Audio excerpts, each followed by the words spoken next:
Friends, अगर आपको emergency में पैसों की जरूरत है और कहीं से लोन नहीं मिल रहा है तो एक बार क्रेडिट भी जरूर ट्राई करें। मैंने जैसे ही लोन प्रोसेस कंप्लीट किया, पैसा बैंक अकाउंट में आ गया और इस लोन के लिए मुझे डॉक्यूमेंट में आधार कार्ड और पैन कार्ड देना पड़ा। इस ऐप की सबसे बड़ी खासियत यही है कि आपके पास इनकम प्रूफ हो या ना हो, दोनों ही स्थिति में एलिजिबिलिटी के आधार पर लोन मिल सकता है। लेकिन ध्यान रहे, लोन अप्लाई करते समय ये वाला स्टेप सबसे इंपॉर्टेंट है। अगर यहाँ बिना सोचे समझे कुछ भी लिख देंगे तो आपका लोन रिजेक्ट भी हो सकता है। और इस वीडियो में मैं आपको क्रेडिट बी ऐप इंस्टॉल करने से लेकर पैसा बैंक अकाउंट में ट्रांसफर होने तक का फुल प्रोसेस दिखाने वाला हूँ।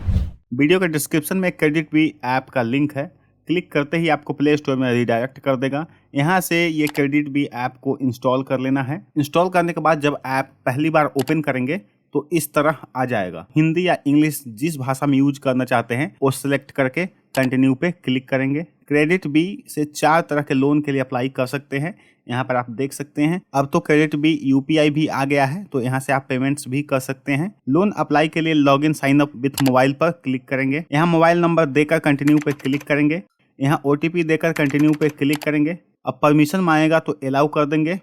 यहाँ पर पैन कार्ड नंबर टाइप कर देंगे, उसके बाद सबमिट पर क्लिक करेंगे। यहाँ पर एम्प्लॉयमेंट टाइप सेलेक्ट करना है, सैलरीड है या सेल्फ एम्प्लॉयड। उसके बाद यहाँ पर मंथली सैलरी या इनकम जो भी है यहाँ टाइप कर देना है। सैलरीड सेलेक्ट करेंगे तो यहाँ पर आपको अपने कंपनी का नाम सर्च करना है। सेल्फ एम्प्लॉयड है तो भी आपको अपना क्या नाम है आपके काम का वो टाइप करना है। उसके बाद यहाँ पर सबमिट पर क्लिक करेंगे। उसके बाद यहाँ पे लोन एलिजिबिलिटी चेक किया जाएगा और अगर आप लोन के लिए एलिजिबल होते हैं तो इस तरीके से आ जाएगा। लोन का स्टेप्स यहाँ पर दिया हुआ है। फिर कंटिन्यू टू अप्लाई पर क्लिक करेंगे।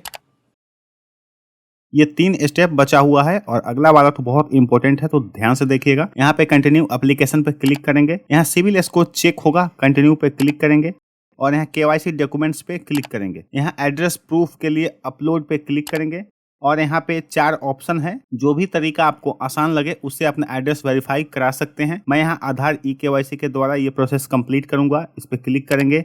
यहाँ आधार नंबर सेलेक्ट कर आधार नंबर यहाँ नीचे टाइप कर देंगे। फिर इस चेक बॉक्स में टिक मार कर सबमिट कर देंगे। फिर आधार से लिंक्ड वाले मोबाइल नंबर पे ओटीपी आएगा तो यहाँ ओटीपी टाइप करके सबमिट कर देंगे।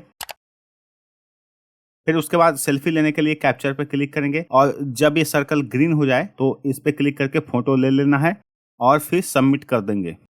यहाँ नेक्स्ट स्टेप में जनरल इन्फॉर्मेशन देना है, जिसमें 2 चीज बहुत इंपॉर्टेंट है, तो ध्यान दीजिएगा, मैं बताऊंगा। इस पे क्लिक करेंगे। यहाँ 2 तरीके से अपना ईमेल आईडी आप दे सकते हैं। ये सिलेक्ट करके आप डायरेक्ट ईमेल आईडी यहाँ पर टाइप कर सकते हैं, नहीं तो जीमेल आपके मोबाइल में ऑलरेडी अगर ओपन है तो इसे सिलेक्ट रहने देंगे और कंटिन्यू पे क्लिक करेंगे और इस तरह से आपके मोबाइल में जितना भी जीमेल होगा वो यहाँ आ जाएगा। कोई एक साथ सिलेक्ट कर लेंगे। फिर अब यहाँ आपके बारे में जनरल इन्फॉर्मेशन पूछेगा, शादी हुआ है या नहीं, एजुकेशन, क्या काम करते हैं। अगर आधार वाले एड्रेस पे ही रहते हैं तो इस चेक बॉक्स में टिक रहने दे, नहीं तो टिक मार्क हटाकर अपना करंट एड्रेस यहाँ पे दे सकते हैं और वही कम्युनिकेशन के लिए यूज होगा। फिर जहाँ अभी रहते हैं वो अपना है, रेंटेड है, जो भी ऑप्शन आपको यहाँ पर दिखेगा उसमें से कोई सिलेक्ट कर सकते हैं। फिर कंटिन्यू पे क्लिक करेंगे।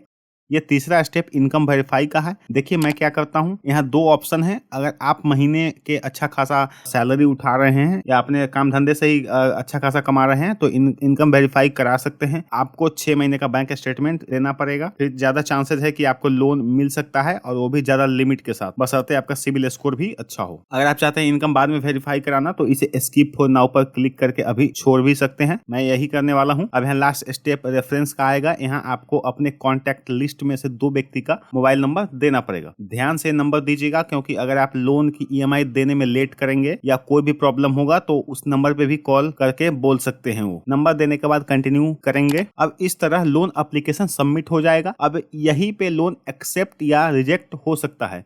अगर लोन रिजेक्ट होता है तो उसके बाद क्या करना चाहिए मैं आपको बताऊंगा। यहाँ पर आप देख सकते हैं कि 6200 रुपए का लोन बिना इनकम प्रूफ के अप्रूव्ड हुआ है। गेट नाउ पर क्लिक करेंगे। यहाँ पर अगला लोन 50,000 का मिल सकता है अगर टाइमली ईएमआई रिपेमेंट करूंगा, तो यहाँ पर लिखा हुआ है। ये लोन लेने के लिए गेट नाउ पर क्लिक करेंगे। फिर व्यू समरी एंड चार्जेस देखने के लिए क्लिक करेंगे।